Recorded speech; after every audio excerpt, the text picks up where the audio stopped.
सुप्रभात बच्चों, मैं वरुण सिंह विभिन्न प्रतियोगी परीक्षाओं जैसे SSC, CGL, CPO, CHSL, BPSC, CDS, NDA तथा बिहार पुलिस और बिहार दरोगा से आज सामान्य विज्ञान में यांत्रिकी से आज हम चाल और वेग के बारे में पढ़ेंगे और आप हमारे वीडियो के अंत तक बने रहिए। तो बच्चों, ये बहुत इंपॉर्टेंट क्वेश्चन इससे आते हैं चाल और वेग से। तो पहले हमारा जो होगा वो चाल को हम समझाएंगे। चाल तो चाल क्या होता है कि एकांक समय में तय की गई दूरी, किसी वस्तु द्वारा एकांक समय में तय की गई दूरी को चाल कहते हैं। मतलब ये देखिएगा, किसी वस्तु द्वारा एकांक समय में तय की गई दूरी को चाल कहते हैं। मतलब एकांक समय में कितना दूरी तय कर रहा है। मान लीजिए कोई पिंड है, ये 10 सेकेंड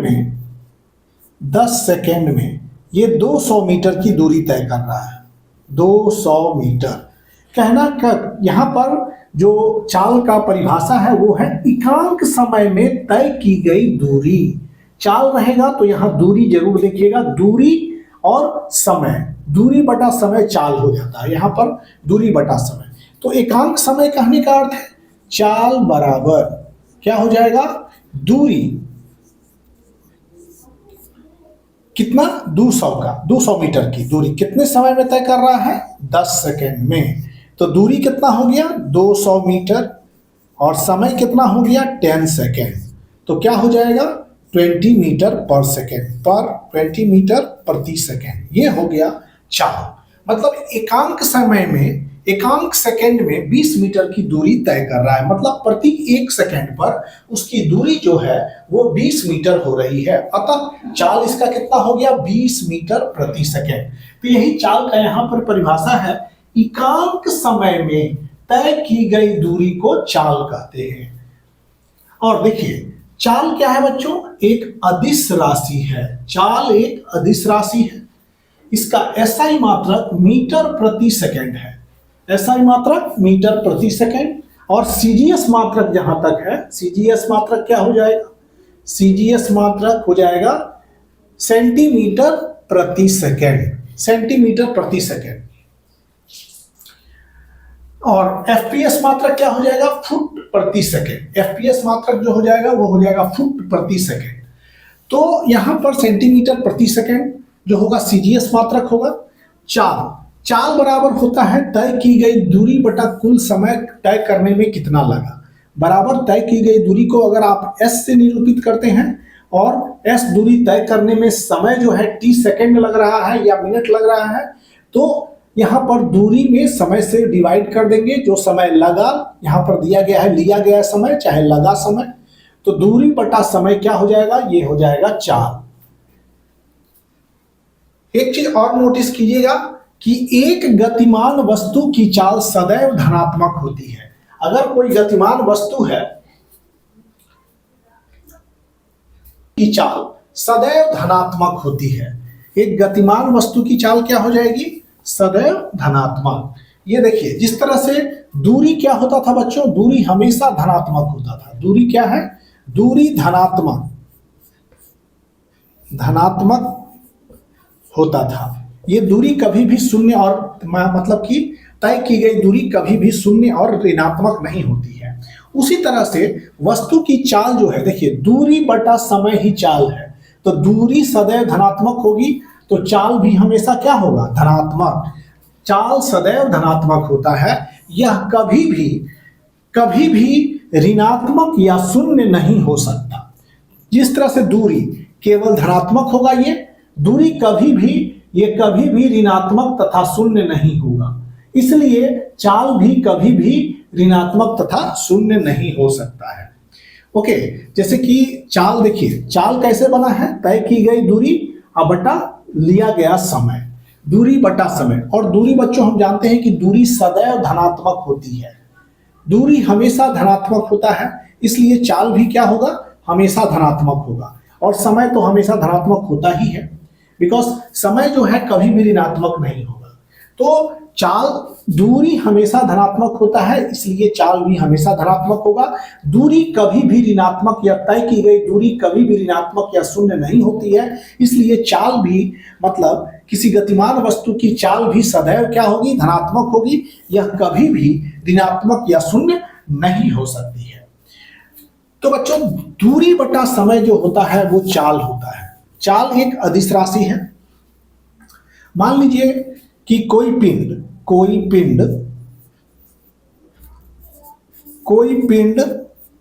100 मीटर की दूरी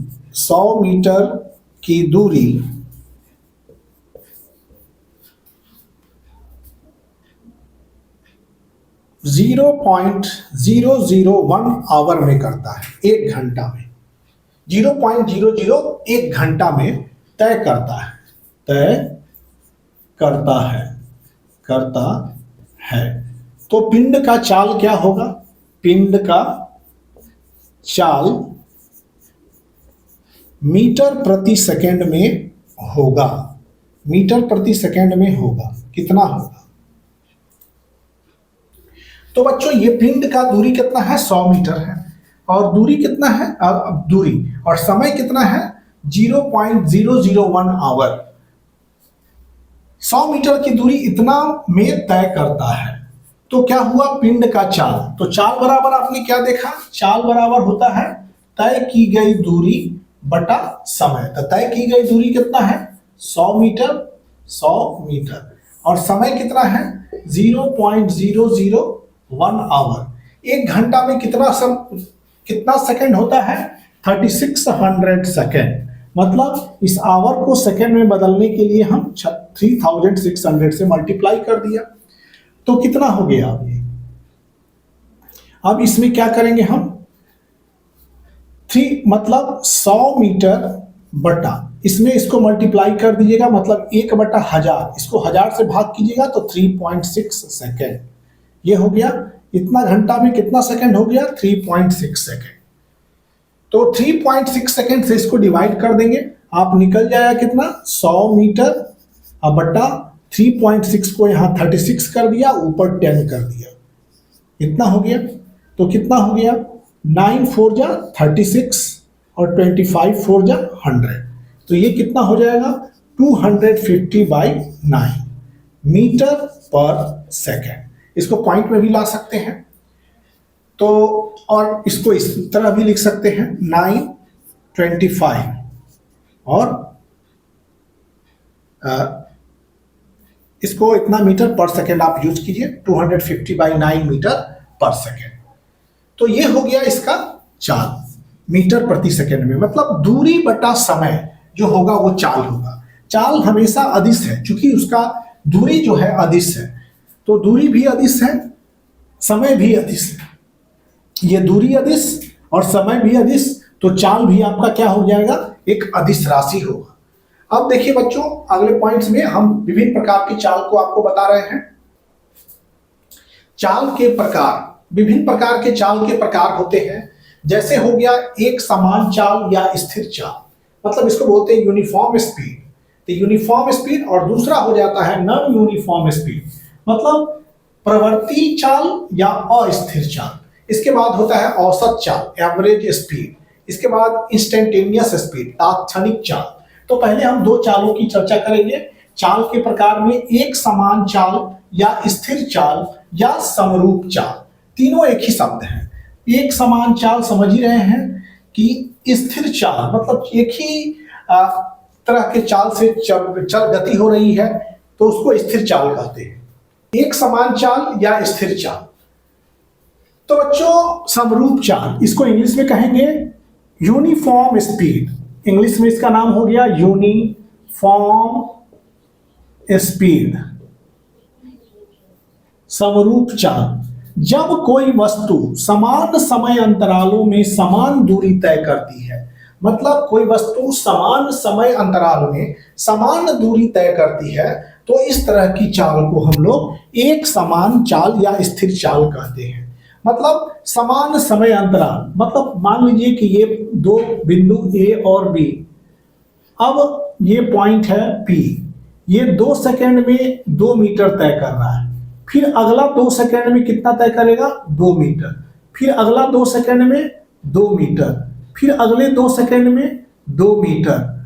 मतलब समय अंतराल 2 सेकंड है, तो 2 मीटर दूरी तय कर रहा है, तो ऐसे चाल को हम लोग एक समान चाल कहेंगे। तो एक समान चाल मतलब हर जगह इसका स्पीड कितना हो गया, 1 मीटर प्रति सेकंड, क्योंकि 2 मीटर बटा 2 सेकंड 1 मीटर प्रति सेकंड, यहां भी 2 मीटर बटा 2 सेकंड 1 मीटर प्रति सेकंड, 2 मीटर बटा 2 सेकंड, मतलब हर जगह इसका स्पीड 1 मीटर प्रति सेकंड है, कहीं भी कोई चेंजिंग नहीं है। तो इस तरह की चाल हो गई एक समान चाल। तो एक समान चाल में क्या होता है कि समान समय अंतरालों में समान दूरी, देखिए 2 सेकंड में 2 मीटर, 2 सेकंड में 2 मीटर, 2 सेकंड 2 मीटर, मतलब समान समय अंतराल में समान दूरी तय करता है। जैसे मान लीजिए कोई पिंड है, ये 5 मीटर की दूरी तय कर रहा है 2 सेकंड में, तो अगले 2 सेकंड में कितना तय करेगा, 5 मीटर की ही दूरी। समय अंतराल 2 सेकंड है तो उतना ही दूरी, मतलब कि इसका फिर 5 मीटर, अगला 5 मीटर कितना तय करेगा, 2 सेकंड में ही। तो समान समय अंतराल में समान दूरी तय करते हैं। तो इस तरह की चाल को हम लोग एक समान चाल या स्थिर चाल या समरूप चाल कहते हैं। एक समान चाल को यूनिफॉर्म स्पीड कहते हैं। तो बच्चों, जैसे कि एक गतिमान मोटरसाइकिल, कोई मोटरसाइकिल जो है चल रही है, एक सीधे पथ पर समान समय अंतराल में समान दूरी तय करती है। एक मोटरसाइकिल जब सीधे पथ पर एक समान दूरी समान समय अंतराल में तय करती है, मतलब समान दूरी तय करता है समान समय अंतराल में, तो उसकी वेग क्या, उसकी चाल क्या कही जाएगी, उसकी गति समरूप गति कहलाती है, या एक समान गति कहते हैं, या कहेंगे कि वो स्थिर चाल से चल रहा है। इसके दूसरी ओर परिवर्ती चाल, असमान चाल या अस्थिर चाल, अस्थिर चाल या असमान चाल या प्रवर्ती चाल। नॉन यूनिफॉर्म स्पीड का दूसरा नाम है वेरिएबल स्पीड, और यूनिफॉर्म स्पीड को कहते हैं नॉन वेरिएबल स्पीड्स। और यहां पर परिवर्ती चाल, असमान चाल और स्थिर चाल, ये तीनों जो है इसी के नाम है। और नॉन यूनिफॉर्म स्पीड का दूसरा नाम वेरिएबल स्पीड है। जब कोई वस्तु समान समय अंतराल में असमान दूरी तय करती है, जैसे कि मान लीजिए ये 2 सेकंड में, ये पिंड जो है यहां दिखाया जा रहा है, ये पिंड इस 2 सेकंड में 10 मीटर तय करता है। समान समय अंतराल, फिर ये 2 सेकंड है तो ये 12 मीटर तय किया, फिर ये 2 सेकंड है 8 मीटर तय किया। मतलब क्या लिखा हुआ है, समान समय अंतरालों में असमान दूरी तय करता है, तो इसकी चाल असमान चाल या अस्थिर चाल कहलाती है। मतलब समय अंतराल एक ही है, समान समय अंतराल के लिए दूरियां अलग अलग तय करती है, तो ऐसे चाल को परिवर्ती चाल या अस्थिर चाल कहा जाता है। उदाहरण के तौर पर देखिए, जब एक मोटरसाइकिल भीड़ वाले बाजार से गुजरती है, आप जब मोटरसाइकिल चला रहे होते हैं और भीड़ वाले क्षेत्र से गुजरते हैं, तो कभी तेज किया कभी स्लो किया, तो इस तरह से हम स्पीड को एडजस्ट करते निकलते हैं। तो जब एक मोटरसाइकिल भीड़ वाले बाजार से गुजरती है, तो इसकी गति असमान या परिवर्ती गति कहलाती है। मतलब इस स्पीड को वेरिएबल स्पीड करते हैं। तो चाल के प्रकार में समान चाल, स्थिर चाल, ये पहले हमने समझाया। इसके बाद प्रवृत्ति, असमान या अस्थिर चाल दूसरा। अब जो है चाल का तीसरा रूप है औसत चाल, और फोर्थ तात्क्षणिक चाल। ये सभी चालों को हम समझेंगे और आप हमारे वीडियो के अंत तक बने रहिए। ये औसत चाल, औसत चाल अब हम पढ़ेंगे। शुरू में हमने समरूप चाल के बारे में पढ़ा, फिर परिवर्ती चाल के बारे में पढ़ा, अब पढ़ेंगे औसत चाल के बारे में, और फिर पढ़ेंगे तात्क्षणिक चाल के बारे में। औसत चाल क्या है, इसको इंग्लिश में एवरेज स्पीड कहते हैं। जहां चाल लगा है वहां चाल की सारी प्रॉपर्टीज होगी। औसत चाल हो, समरूप चाल हो, असमरूप चाल हो, सब में यूनिट जो है, मात्रक जो है, वो मीटर प्रति सेकंड होगा, और बीमा होगा LT-1। तो बच्चों, औसत चाल क्या है, इसमें किसी गतिमान वस्तु द्वारा तय की गई कुल दूरी, कोई गतिमान वस्तु द्वारा तय की गई कुल दूरी तथा दूरी तय करने में लगा कुल समय, और उस दूरी को तय करने में कितना समय लगता है, तो उसके अनुपात को वस्तु की औसत चाल कहते हैं। मान लीजिए कि ये दूरी है S1, यहां से यहां की दूरी कितना है S1 और ये T1 सेकेंड में कंप्लीट करता है A से B। फिर अगला दूरी जो है वो है S2, ये B to C, ये T2 सेकेंड में कंप्लीट करता है। फिर तीसरा दूरी है S3 और ये T3 समय में कंप्लीट करता है। मतलब A से B जाने में दूरी जो तय होता है वो S1 और समय जो है वो T1, और B से C तक जाने में दूरी S2 और समय T2, C से D जाने में दूरी S3 और समय T3 होता है। तो बच्चों यहां हमने क्या दिखा है, औसत चाल। औसत चाल बराबर चली गई कुल दूरी। तो कुल दूरी कितनी चली गई, यहां पर देखिए S1 plus S2 plus S3, कुल दूरी 8 से D तक। अब बटा लिया गया कुल समय कितना हो जाएगा, T1 plus T2 plus T3, सबको जोड़ देंगे तो निकल के आएगा आपका औसत चाल, जिसको एवरेज स्पीड कहते हैं। इसी चीज को हम यहां एक्सप्लेन किए हैं। जब कोई वस्तु भिन्न भिन्न दूरियां S1, S2, S3 भिन्न भिन्न समय अंतरालों में, जैसे T1, T2, T3 dot dot dot Tn में तय करती है, तब औसत चाल बराबर S1 plus S2 plus S3 plus various distances और बट्टा में T1 plus T2 plus T2 dot dot dot various time instances. इसको हम लोग क्या करेंगे, इसको हम लोग रेशियो निकालेंगे तो वो आ जाएगा आपका औसत चाल या एवरेज स्पीड। एवरेज स्पीड या औसत चाल। अब जैसे कि हम आपको बता रहे हैं कि औसत चाल आप कैसे निकालेंगे, इसके लिए भी मान लीजिए कि औसत चाल निकालने के लिए जैसे कि आपको हम बता रहे हैं, देखिए ये मान लीजिए पिंड है ए से बी तक ये गतिमान हो रहा है, ये 100 मीटर की दूरी है। 100 मीटर की दूरी 10 सेकेंड में कवर कर रहा है। फिर B to C ये 50 मीटर की दूरी है और ये 4 सेकेंड में तय कर रहा है। फिर यहाँ देखिए ये 70 मीटर की दूरी और ये 5 सेकेंड में तय कर रहा है। फिर C to D हुआ, फिर D to E जो है ये हो गया 60 मीटर की दूरी और ये 10 सेकेंड में कंप्लीट कर रहा है। तो A to E, A से E तक इसका औसत चाल क्या होगा, तो औसत चाल average speed, average speed is equal to total distance, मतलब औसत चाल, यहां पर हो गया औसत चाल। औसत चाल कितना हो गया, टोटल डिस्टेंसेस को जोड़ दीजिए, पार्ट वाइज जो भी डिस्टेंस है इसको हम मानते हैं S1, इसको से S2, इसको S3, S4। इस टाइम को मानिए T1, इस टाइम को T2 और इस टाइम को T3, इसको T4।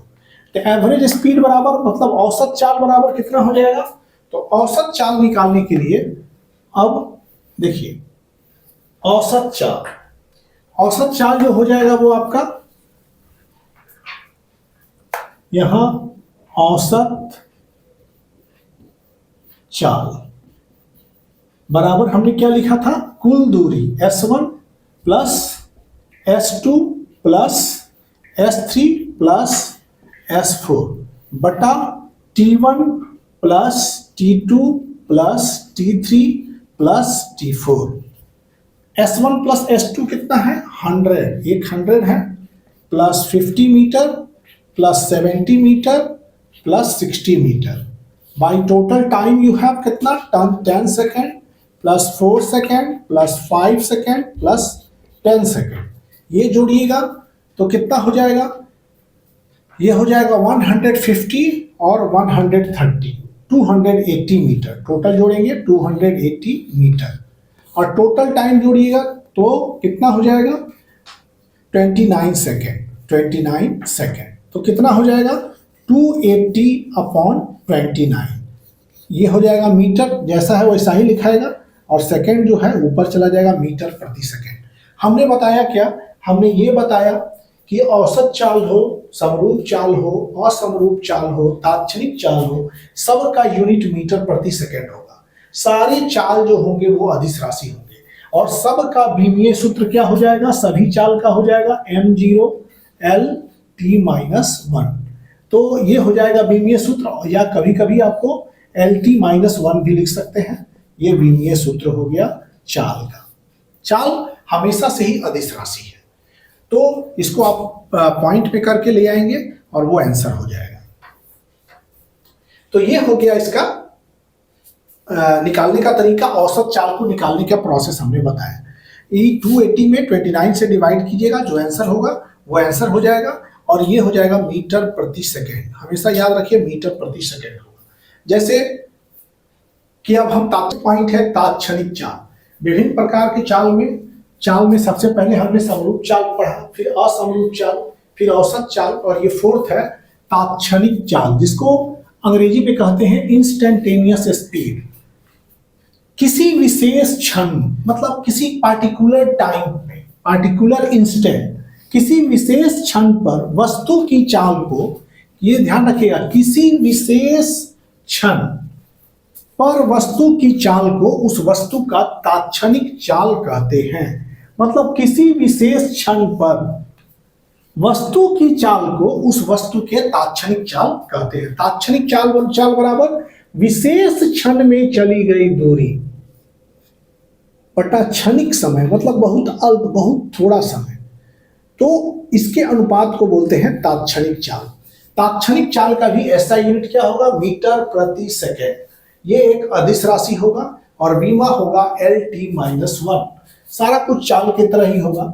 या जब कोई पिंड परिवर्ती चाल से गतिमान हो, आप तात्क्षणिक चाल को इस तरह से भी लिख सकते हैं, जब कोई पिंड परिवर्ती चाल से गतिमान हो तो किसी क्षण विशेष पर, किसी क्षण मतलब क्षण, किसी पार्टिकुलर पॉइंट पर कण की चाल तात्क्षणिक चाल कहलाती है।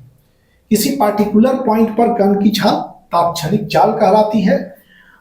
और इस पॉइंट को आप याद रखेंगे कि किसी पिंड की औसत चाल इसकी तात्क्षणिक चाल के बराबर होती है।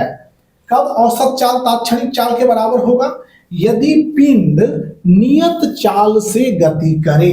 जब पिंड नियत चाल से गति करेगा तो औसत चाल तात्क्षणिक चाल के बराबर होगा। ध्यान रखिएगा इस पॉइंट को। किसी पिंड की औसत चाल इसकी तात्क्षणिक चाल के बराबर होती है यदि पिंड नियत चाल से गति करे। वाहन में लगा हुआ जो स्पीडोमीटर होता है, स्पीडोमीटर, तो स्पीड मापने वाला यंत्र, वो तात्क्षणिक चाल को मापता है। चाल में भी किस चाल को, तात्क्षणिक चाल को मापता है। वाहन में लगा हुआ वाहन का स्पीडोमीटर, स्पीडोमीटर जो चाल को मापता है तात्क्षणिक चाल को मापता है। वाहन का स्पीडोमीटर किस चाल को मापता है, तात्क्षणिक चाल को मापता है। अब देखिए तात्क्षणिक चाल में बच्चों, तात्क्षणिक चाल में ये चाल है, तात्क्षणिक चाल में चाल के चौथे प्रकार तात्क्षणिक चाल को ही पढ़ रहे हैं हम लोग। तात्क्षणिक चाल में माना कि कोई पिंड डेल्टा टी समय अंतराल में डेल्टा एक्स दूरी तय करता है। मतलब कि डेल्टा टी समय में ये डेल्टा एक्स दूरी तय करता है। ये हो गया डेल्टा एक्स दूरी, और समय कितना है, डेल्टा टी। मतलब डेल्टा एक्स दूरी डेल्टा टी सेकेंड समय में तय करता है। तो औसत चाल क्या हो जाता है, औसत चाल बराबर हो जाएगा तय की गई दूरी बटा कुल समय। ये हो गया, तो ये औसत चाल हो गया। जब टाइम बहुत छोटा हो, समझ जाइए, जब delta T tends to zero, ये डेल्टा टी क्या होगा, टेंडिंग टू जीरो, ये औसत चाल हो गया। ए भी का अर्थ है एवरेज, बराबर delta X by delta T. ठीक, अब यहां पर limit delta T tends to zero, जब ये डेल्टा टी बहुत सूक्ष्म होगा, तो वो जो बहुत जीरो नहीं होगा, टेंडिंग टू जीरो, मतलब ये समय जो है जब एकदम शून्य की तरफ अग्रसर होगा तो डेल्टा एक्स हो जाएगा एकदम छोटा dx, और टाइम हो जाएगा एकदम छोटा अल्प समय अंतराल dt। तो यही dx बाई dt, जैसे कि औसत चाल कब, जब limit delta T tends to zero, delta X by delta T कितना में बदल जाएगा, वो हो जाएगा dx बाई dt। तो ये हो गया तात्क्षणिक वेग dx बाई dt, जहां dx और dt क्रमशः डेल्टा x और डेल्टा t के अत्यंत सूक्ष्म रूप है। मतलब dx किसका सूक्ष्म रूप है, डेल्टा x का, और dt किसका सूक्ष्म रूप है, डेल्टा t का एकदम सूक्ष्म रूप है, और भी यहां तात्क्षणिक चाल हो गई। तो ये था निरूपण, और ये लेक्चर जो है चाल से, हमारा ये लेक्चर 6 यहीं पर समाप्त होने जा रहा है। अगले लेक्चर में इन सभी चालों पर हम एक एक आंकिक प्रश्न लेके आएंगे। और कुछ वस्तुनिष्ठ प्रश्न भी लेकर आएंगे। तब तक आप सबको thank you for watching videos. आप हमारे चैनल को लाइक कीजिए, शेयर कीजिए और सब्सक्राइब कीजिए।